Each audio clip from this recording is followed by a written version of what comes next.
बहुत प्राचीन समय की बात है। हिमालय की गोद में स्थित एक आश्रम में अनेक शिष्य विद्या अध्ययन करते थे। उन शिष्यों में दो विशेष शिष्य थे। एक का नाम था विजय, दूसरा विनय। विजय अत्यंत परिश्रमी था। वो दिन रात ग्रंथों का अध्ययन करता, शास्त्रों को कंठस्थ करता और स्वयं को सबसे बुद्धिमान समझता था। वहीं विनय शांत स्वभाव का था। वो अध्ययन के साथ साथ वीणा की धुन, मौन, विनम्रता और सेवा को भी उतना ही महत्व देता था।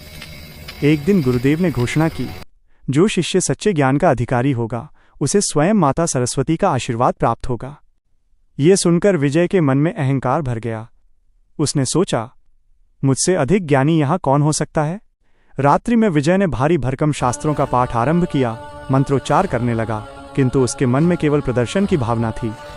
उधर विनय ने दीप प्रज्वलित किया, शांत मन से प्रार्थना की, हे माँ सरस्वती, यदि मैं योग्य हूँ तो मुझे विवेक प्रदान करना।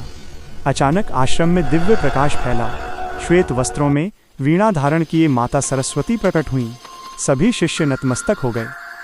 माता की दृष्टि पहले विजय पर पड़ी। उन्होंने पूछा, वत्स, ज्ञान क्या है? विजय ने तुरंत अनेक श्लोक, परिभाषाएं और ग्रंथों के नाम गिनाने शुरू कर दिए। माता मुस्कुराईं, किंतु मौन रहीं। फिर उन्होंने विनय से वही प्रश्न किया।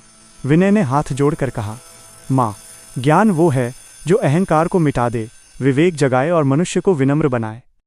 यह सुन तब माता सरस्वती बोली, मैं ज्ञान की माता इसलिए कहलाती हूँ क्योंकि मैं केवल पुस्तकीय विद्या नहीं देती, बल्कि मैं विवेक, संयम, सत्य और आत्मबोध प्रदान करती हूँ। यह कहकर माता अंतर्ध्यान हो गईं।